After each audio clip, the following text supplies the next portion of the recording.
여의도 미션 구독자 여러분 안녕하십니까, 박종호입니다. 안녕하십니까, 조필입니다. 형님, 길거리를 다니다 보면요, 형님 그런 거 못 느끼세요? 뭐? 요즘에 박스를 주시는 분들이 굉장히 더 많아진 것 같아요. 많아졌다? 네, 많아졌어요. 네, 빈곤층이 전에보다 좀 더 이렇게 눈에 좀 띄는 느낌이 들어요. 뭐 그건 그렇지. 네. 뭐 양극화는 뭐 어제 오늘 일은 아닌데, 네. 근데 사실 그 아까 네가 말한 주변에 쓰레기를 주우러 다니는 좀 대부분 그런 거 하시는 분은 나이 지긋한 분들이잖아. 네, 맞아요. 그런 분들이 좀 더 많아진 것 같다이기도 하지만 네. 어떤 데서는 시니어층이 제일 잘 사는 것 같다. 그래요. 그래서 요즘 시니어층은 정말 돈을 어디다 써야 될지 모르는 시니어층도 있다. 시니어층도 양극화됐구나. 그렇지. 그래서 이게 이제 그 가장 큰 요즘의 트렌드 중에 하나인데, 실제 시니어들일수록 부채가 줄어. 그리고 시니어일수록 자산 축적이 많이 된 시니어들이 꽤 있고. 자, 그러니까 정리를 하면 용준이 네가 봤던 분들은 노인 1세대. 1세대. 그러니까 베이비부머 1세대고 아니면 전쟁을 직접 경험한 분들. 이런 분들은 사실 학력이라든가 아니면 여러 가지 뭐 우리나라가 발달하는 과정에서 얻을 수 있는 기회를 많이 못 누렸지. 그런데 그 뒤에 세대는 한국의 전성기를 다 누렸던 분들이. 그렇죠. 80년대 그렇지. 경제성장 쭉쭉 하던 그 시대. 맞아. 80년대 경제성장 과정에서 저 다양한 자산 축적의 기회도 많이 누렸고, 그리고 그때 또 우리나라 교육열 좋을 때이니까 공부도 또 많이 했고. 우리나라 교육열 뭐 항상 좋죠. 그렇지. 그러다 보니까 그런 차원에서도 본인들이 배운 것도 많고, 그리고 자산 축적도 많이 했고, 또 건강 관리도 잘 해놓으셔서 굉장히 나름대로 뭔가 우리 사회에 지금 유일하다고 싶을 정도로 내수에서 소비 여력이 있는 분들이 그분들이야. 80년대 경제 활동을 적극적으로 했던 분들. 자, 그런데 앞으로가 걱정되지 않아? 앞으로 걱정되죠. 너랑 내가 그 나이 즈음이 됐었을 때 우리는 그러면 야, 요즘 나이 드신 분들은 돈 많아 라는 소리를 듣게 될 것인지, 물론 요즘 나이 드신 분들도 다 돈이 많은 게 아니라 양극화가 있지만, 그래도 예전에는 그냥 나이 드신 분들 하면 거의 전형이 다 힘들고 어려운 분들이었지만 맞아요. 요즘은 하프하프 정도 된다고 할 수도 있거든. 그럼 우리가 나이 들었을 땐 어떻게 될 것인가? 이게 제일 관건이야. 맞아요. 어떻게 될 것 같아요? 뭐 좋은 방향으로 가길 바랍니다. 네. 사실 이제 그러려면 이제 우리가 예측을 하려면 노인들의 상황을 이제 한번 봐야 되겠지. 자, 근데 앞으로 내가 보기엔 지금 청년층들, 지금 중년층들이 장년이 되고 노년이 됐었을 때, 그때도 지금 장년 노년층처럼 경제적으로 윤택한 분들이 적지 않은 수로 있을까 했을 때 퀘스천 마크가 많이 있어. 그래요. 그 이유를 좀 설명을 해줄게. 일단 노인들의 소득이 뭔지를 봐야 되거든. 네. 근데 노인들의 소득은 젊었을 때의 소득을 합산한 거야. 그렇죠. 그렇잖아. 젊어서 내가 벌어들인 돈들 중에 일부를 저축하고, 일부를 투자하고, 그렇죠. 일부를 뭐 잘 활용해서 그때 부동산도 사놓고, 그것들을 바탕으로 노인 시절에 일종의 버티는 거잖아. 왜? 그렇죠. 노인은 근로소득이 없는 경우가 많으니까. 그렇죠. 나이 들어서도 일정 기간 동안은 근로소득이 있지만 그 이상이 되면 없어지잖아. 그리고 뭐 공식적으로도 64세가 넘어가면 이제 생산 가능 연령에서 나오는 거잖아요. 그렇지. 그러다 보니까 나이 들어서는 사실 근로소득은 내 소득 범주에서 벗어나는 경우가 많고, 그러니 예전에 추적했던 그걸 바탕으로 소득을 만들어서 임대소득이든 뭐든 간에 그걸 가지고 생활하는 분들이 태반인데, 그럼 요즘 중년층들, 그 다음에 청년층들이 자산 축적의 기회가 많으냐 했을 때 퀘스천 마크가 많아. 네, 맞아요. 그리고 또 한 가지는 뭐 이거는 개인의 선택이니까 지금 자산 축적을 많이 하기보다는 저는 지금의 삶도 되게 중요합니다. 그게 우리 삶의 문화가 됐으니까. 네. 그래서 그런 차원에서도 나름대로 소비여력도 지금 발휘하는 분들이 계시고, 네. 그럼 자연스럽게 노년 때 사용할 수 있는 비율이 줄어들겠지. 한참 또 뭐 욜론이 뭐 웰빙이니 해가지고 뭐 그런 트렌드가 좀 유행했었던 시기가 있었죠 분명히. 맞아. 그래서 그런 상황이 하나 있고, 그렇다면 지금 근로소득들 중에서 노년을 위해서 세이브할 수 있는 비율이 더 작아진 상황에서, 왜냐하면 주거비 오르고 뭐 하고 해서 그러면 결국 미래에 대한 준비가 안 돼 있는 상황이 되는 거지. 그런데 노인들이 그 나이가 들어서 잘 살 수 있는 또 한 가지 방법은 국가가 있어. 국가. 국가의 복지지. 네, 복지. 연금, 네. 뭐 기초 수급 뭐 이런 거. 그래서 정책적 빈곤선이라는 게 있어. 네.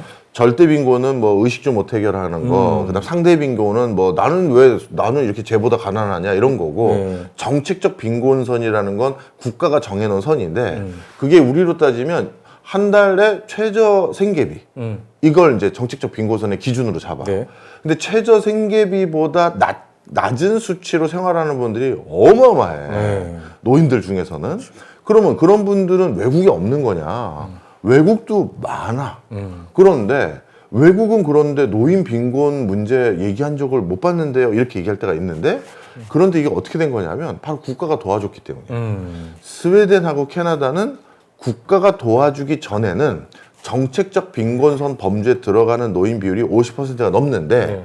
국가가 연금을 주거나 기초적인 사회보장 제도 안에서 그들이 정상적인 생활을 할 수 있도록 도와줬다 보니 정책적 빈곤선 아래에 있는 분들이 줄어든 거야. 자, 그럼 다시 돌아와서 그럼 우리나라도 그렇게 해결하면 되겠네요. 우리나라 그렇게 해결할 수 없을 것 같아요. 없을 것 네. 같아. 왜냐하면 스웨덴은 부양해야 될 노인 숫자가 생각보다 적어. 그리고 스웨덴도 생각보다 국가가 가진 자산이 많아. 땅이 넓고 뭐 목재도 있고. 근데 우리는 스웨덴보다 인구가 그리고 인구 구조 자체가 지금 뭐 이미 돌이킬 수가 없습니다. 그렇지. 그리고 캐나다는 더 말할 것도 없고. 그러다 보니까 우리나라는 또 국가가 나서서 정책적 어떤 공적 시스템에서 노인들의 빈곤 문제를 쉽게 해결하기가 쉽지 않아 보여.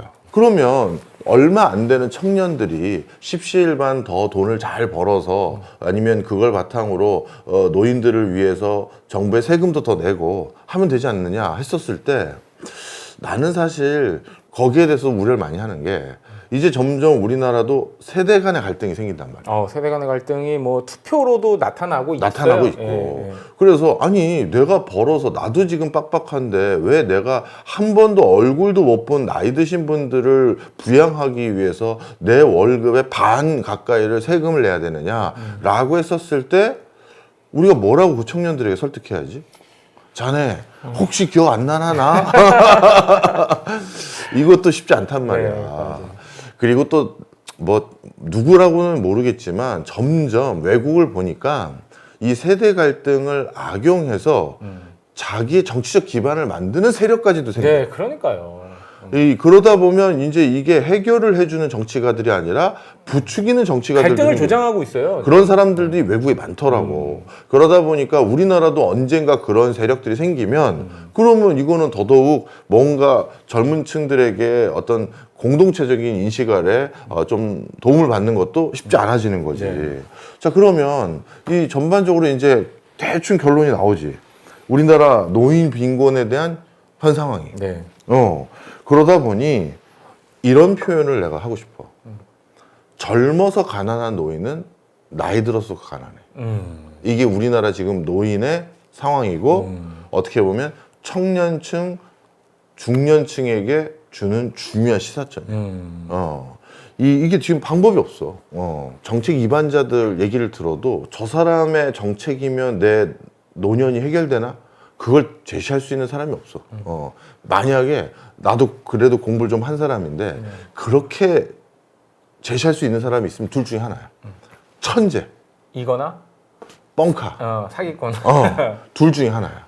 그래서 이게 중간 결론인데, 이게 너무 비정한 얘기인데, 국가가 해결해 주지 못하거나 아니면 회사가 나를 끝까지 챙기지 못하면, 그래서 내가 빈곤해지면 손해는 나만 보잖아. 그렇죠. 그래서 이거를 무조건 어디다 지금 기대하면서 그 사람들이 해결해 주겠지라고 해결하면 안 되는 상황인 것 같아요. 그리고 또 하나가 더 있어. 네. 자식이 가난한 노인은 가난한 노인이다. 아, 그렇죠. 우리가 그동안 나이 드신 분들이 생활을 할 수 있는 가장 큰 버팀목 중에 하나는 가족 간의 이전 소득이지. 예, 그렇죠. 부모님, 우리 그래도 형, 얼마 좀 드려. 나도 얼마 드릴게. 그리고 누나한테도 전화했어. 네. 아, 이제 좀 생활이 좀 그런가 봐. 지난번에 허리 다치시고 영 그렇다고 하시더라고. 이렇게 해서 도와드렸잖아. 네, 집도 고쳐드리고. 보일러도 놔드리고. 우리 용중이네는 형제가 많으니까. 네, 그래도. 네, 많다기보다 3명입니다. 그래도 네. 그게 어디야. 요즘 뭐 하나 낳던 사람도 있어. 네, 그러니 거기는 뭐 나름대로 형제간에 십시일반해서 아버님 챙길 수 있겠지. 네. 그런데 혼자 벌어서 자기 가족들도 건사해야 되는 사람이 조부모까지 모셔야 되는 야, 상황이면 네. 야 이거 진짜 깝깝해져. 네. 깝깝해져. 그러니까. 그러다 보니까 자식이 가난한 노인은 그 노인은 당연히 가난해질 수밖에 없다. 뭐 이게 그냥 뭐 드는 예시지만 음. 뭐 할아버지가 7명, 응. 그다음에 이제 아버지 때에 한 3명. 음. 근데 나는 혼자. 뭐 이런 집안들이 많이 있을 거예요, 이제는. 네. 맞아. 네. 그런데 또 안타까운 게 자식이 하나든 자식이 여럿이든 가족 간의 이전 소득이라는 게 점점 줄어들어. 예전 같지가 않잖아. 그렇죠. 우리 가장 복지부에서 참 마음 아파하시는 나이 드신 분들이 누군지 알지? 아들이 재산이 좀 있어. 네. 그래서 복지 혜택을 못 받아. 아, 그 사각지대죠. 그렇지. 네. 아드님이 이렇게 있는데 저희가 드릴 수 있는 그 대상자가 아니세요. 난 아들하고 연락한 지가 10년 전인데 네. 나 어디 사는지도 몰라요. 이렇게 돼버리는 거야. 그렇죠.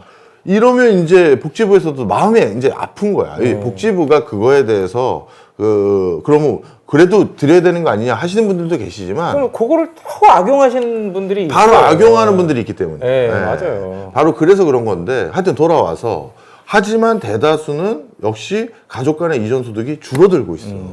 자, 그러니 지금 쭉 이 시계열을 봤을 때 나이 들어서 나를 건사할 수 있는 사람은 나밖에 나 없는 자신. 거야. 네, 그렇죠. 그러다 보니까 이게 이제 살벌해지는 거지. 점점 살벌해지는 거야. 그렇죠. 음. 각자 도생이니. 그리고 이렇게 혼자 있는 노인들의 취약성을 노리는 범죄라든가 뭐 사기라든가 네. 이런 것도 대비를 해야 되는데 혼자 사는 노인인데 네, 그렇죠. 어떻게 대비를 해? 그렇죠. 그리고 이것도 참 불편한 진실이지만 뭐 우리 저기 좀 장년층들이 보시면 섭섭해하실지 모르겠지만 사람은 나이 들면 뭐 노련해지는 것도 있겠지.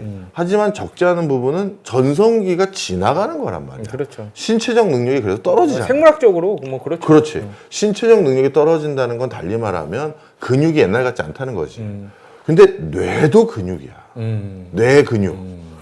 그래서 뇌 활동이 젊었을 때랑 다른 게 사실이잖아. 그래서 이제 모 전 장관이 이제 뭐 60살이 넘으면 뭐 내가 그건 좀 과했고. 네, 그건 그런 과했고. 얘기를 하셨는데 거기 동의한다는 얘기가 아니라 네, 그건 과했고 네. 그냥 옛날에는 뭔가 쫙쫙 보면 내가 옛날에 다 해왔다고 이런 네. 분들 그렇지 못한 거 그렇죠. 사실이고 지금은 우리 그 실버 스쿨 같은 데 가서 내가 그 한번 그 자문위원 한 적 있거든. 네네.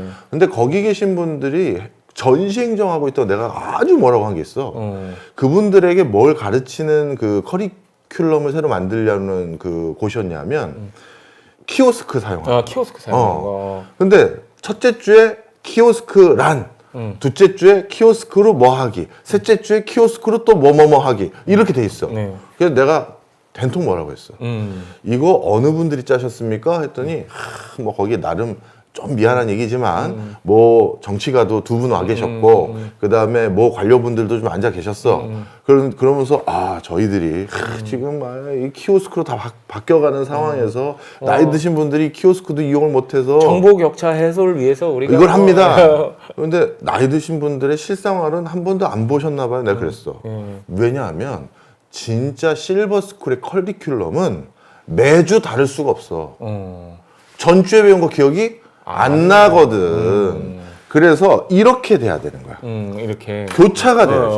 전주에 배웠으니까 그 다음 진도 나갑니다가 아니라 전주에 배운 거에 리뷰를 반절 이상을 해줘야 돼. 그리고 새로운 걸 배우고 그 다음 주는 그 새로운 걸 반복해줘야 돼. 학습 능력에도 차이가 생겨. 그럼 그거 사실이지. 당연하죠. 아 그거 아니라고 하면 그건 거짓말이죠, 네, 여러분. 그렇죠. 뭐 다른 인생의 경험과 노하우가 생기는 건 있겠지만 이것도 사실이거든. 네. 그러면 이걸 악용한다고.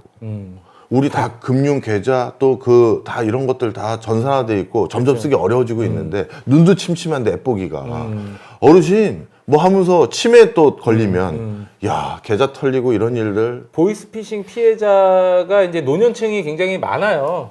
그리고 과거에도 보면은 이제 산업화 되기 이전에 그 사기꾼들이 농한기에 시골을 한 바퀴 싹 돌잖아요. 맞아. 네. 그래서 일단 나이 드신 분들이 지금 살아갈 수 있는 남은 한 가지 방법은 근로를 더하는 거야. 너도 그렇고 나도 그렇고. 네. 그래서 지금 근로를 더할 수 있는 제도를 만드는 거 이런 쪽으로 흘러가는 게 지금 상황이야. 그거 흘러가지 않으면 이제 대통령 큰 문제가 생기는데 근데 그것도 쉽지 않을 것 같아. 왜냐하면 휴머노이드. 휴머노이드. 그러니 앞으로의 이 나이 들었을 때의 빈곤 문제는 나는 진짜 상상이 안 가.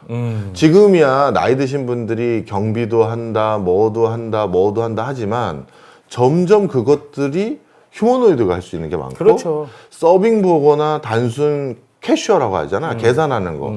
우리 가끔 그 카페를 가도 나이 드신 분이 이렇게 하잖아. 네, 그렇죠. 근데 그것도 휴머노이드가 할 수 우리 있거든. 또 가끔 가면 여의도에 보면 로봇 오잖아요. 오지. 서빙. 네, 서빙하러 오잖아요, 로봇가. 이제 그런 상황이야. 자 그러면 우리 세대들은 전부 다 이렇게 암울한 미래만 있는 건가요? 교수님도 딱 보니까 중년층이신데 곧 장년 될 건데 그리고 우리 청년들은 어떻게 합니까? 자 그런데 야 이 중년하고 청년층은 희비가 완전히 천국과 지옥으로 바뀔 것 같아. 왜 그럴 것 같아? 이게 내가 주변에서 지금 돌아보는 거거든. 네. 요즘 MZ 세대들 중에서 네. 부동산 정책이나 네. 이런 것들에 대해서 그냥 통상적으로 생각한 범주와는 좀 다른 선호도가 있는 경우가 굉장히 많아. 그 이유를 설명해 줄게. 네. 자, 네가 와이프랑 해서 잘 자산 관리도 하고 젊었을 때 커리어도 잘 관리해서 네. 적지 않은 자산을 축적한 노년층 아니면 장년층이야. 네. 그런데 자식을 하나 낳았어. 네. 나도 젊었을 때 커리어도 잘하고 자산 관리도 잘해서 뭔가 적지 않은 자산을 축적한 장년 또는 노년층이야. 네. 자식 하나 있었어. 네. 이 둘의 자식 결혼해. 그럼 네가 축적한 모든 자산과 그렇죠. 내가 축적한 모든 자산은 이전 되겠죠. 여기 하나로 가는 거지. 증여를 하든 상속을 하든 어쨌든 가겠죠. 그러면 이 한 가구는 강남의 집이 최소 2채 이상일 수 있지. 그렇죠. 2채 플러스 알파가 되겠지. 집을 갖고 시작하죠. 그것도 하나가 아니라 네. 2개를. 그잖아. 그렇죠. 잘 재산 축적했으면 강남 원저리 어딘가 살 거고. 그렇죠. 뭐 나도 저는 서초 사는데 아니면 저는 어디 잠실 삽니다. 그러시구나. 이렇게 되는 거지. 이러면 2채를 가지고 시작하는 거란 말이야. 그러니 자녀 한 자녀 두는 분위기로 바뀌면서 그렇죠. 이게 완전히 갈리기 시작했어. 그리고 얼마 전에 내가 그 어디 강의를 갔다가 그 직접 그 배웅 나온 분이 한 분 계셔. 네. 그분하고 차 안에서 길게 대화를 나눈 적이 있는데 네. 참 그분 선견지명 좋으신 분이라고 이 얘기를 딱 하셨어. 교수님 요즘 드라마를 보면요 옛날 드라마처럼 그런 스토리가 잘 안 보입니다. 어떤 스토리요? 옛날 드라마 보면 그 신분을 넘는 그러니까 어느 딸이 가난한 어떤 사랑하는 남친을 데려와. 네. 그래서 아빠 전 얘랑 결혼할 거예요. 안 된다 하면서 아버지 막 여기 닫고 쓰러지고 네, 뭐 그래서 그렇죠. 둘이 어딘가에서 시작해서 네. 뭐 이런 거 있잖아. 네, 그렇죠. 근데 요즘은 그런 게 별로 없어. 그렇네요. 네. 주소재였는데. 실제 그런 사례가 많이 없거든. 맞아요. 솔직히 보면 요즘은 다른 그 소셜 그 뭐라 그러지? 클래스에 있는 사람 만나기가 쉽지가 않아. 그래서 내가 아까 말한 것처럼 네. 내가 노인에 대해서 얘기한 다른 누군가를 바로 지난주에 만나고 와서 내가 이걸 잡은 거거든. 네. 근데 그분들이 나한테 뭐라고 했냐면 요즘 장년층들, 노년층들 한국에서 보기가 어렵다는 거야. 골프만 치러 다녔어. 아주 죽겠대. 아버지 어디에요? 나 지금 태국인데 친구들이랑 골프 치러 왔는데 뭐 이런 거야. 네. 그러니까 그쪽은 노인의 스테레오타입이 그렇고 네가 어디 지나가다가 봤던 그쪽 동네는 또 전혀 그런 게 아니잖아. 그렇죠. 그러니까 볼 수가 없어. 만날 수도 없고 중간도 없고 없어. 네, 양극화. 그러다 보니까 우리 밑에 우리 세대들 중에서는 완전히 노인에 대한 그 군집성이 다른 노인 두 개가 딱 있는 거야. 대한민국에. 대한민국에 그냥 다른 노인층 두 개, 다른 장년층 두 개 이렇게 돼버리는 거지. 그러면 이제 그 다음은 뻔하지. 그 노인 두 계층이 어떻게든 같은 동네 살게 만들어야 되는 거야. 안 그러면 야 이거 뭐 이 뒷감당 누가 어떻게 할 건데? 그렇죠. 사회 또 불안정성이 또 커지는 요인이 되겠죠. 그럼. 그래서 이런 많은 것들이 지금 전개되고 있고 저는 답을 못 찾았습니다. 저야 그냥 B급 학자이자 동네 학자니까 그런데 그걸 찾아내는 사람을 우린 빨리 해법을 찾아내는 사람을 빨리 찾아서 장관을 시키던 그 사람에게 뭐 우리가 뭐 정책의 어떤 해안을 하는 저기 용역 보고서를 부탁을 하던 이걸 해야 되지 않을까 싶어. 저는 결론이 국가가 못 해결하면 나는 그러면 안 되잖아. 네, 그렇죠. 내가 해결해야 된다. 우리 여의도 맨션 좀 구독 좀 제발.